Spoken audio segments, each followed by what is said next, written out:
समस्त छात्र छात्री मानू स्टडी गुरु ओडिशा चैनल को सादर स्वागत। आज संक्षिप्त अभिभाषण देखा नेताजी सुभाष बोस जयंती अवसर में पुणी थे कही रखुची। प्रसंगटी हूँ नेताजी सुभाष चंद्र बोस जयंती। सम्माननीय सभापति महोदय, मोर पूज्य गुरुजी और गुरुमा वृंद, मंचासीन मान्यवर अतिथिवृंद एवं एठारे उपस्थित थिबा मोर सांगसाथी और प्रतिद्वंदी भाई भौणी माने समस्त को मोर सभक्ति प्रणाम और शुभेच्छा। आज एही दिवस रे मते किछि कहिबार सुजोग मिलिथिबारु मु निजको धन्य मने करुछि। 1857 मसीहा जनवरी मास 23 तारिख रे कटकर ओडिया बजार रे से जन्म ग्रहण करथिले, जहांक वीरत्व रे इंग्रेज माने भय पाउथिले। भारतीय मानक रक्त रे उताप खेलुथिला। से हेउछंती नेताजी सुभाष चंद्र बोस। कटक ठारे वकिलाती करुथिले। से रेभेन्सा कॉलेजिएट स्कूल रू पास करी पाटना विश्वविद्यालय रे मध्य द्वितीय स्थान अधिकार करथिले।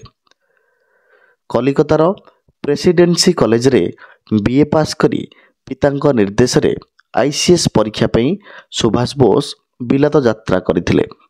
सेठारे भी चतुर्थ स्थान अधिकार करथिले। 1938 मसीह से महात्मा गांधी असहयोग आंदोलन रे जोगदेले और परे हरिपुर ठारे भारतीय जातीय कांग्रेस रो सभापति होइथिले।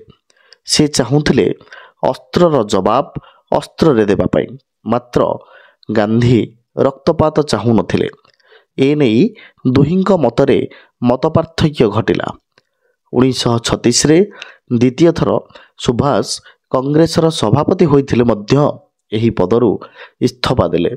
सेही समय रे विश्व रे घटिला एक नारकीय कांड।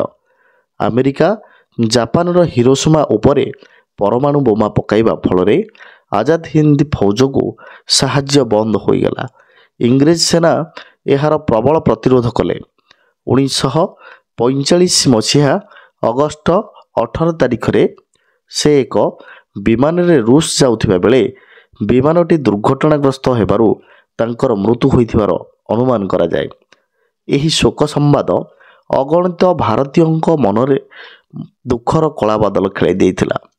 तांकर महनीय प्रतिध्वनि आज मध्य प्रत्येक भारतीय मानकु चेतना रे जागृत कराई थाए।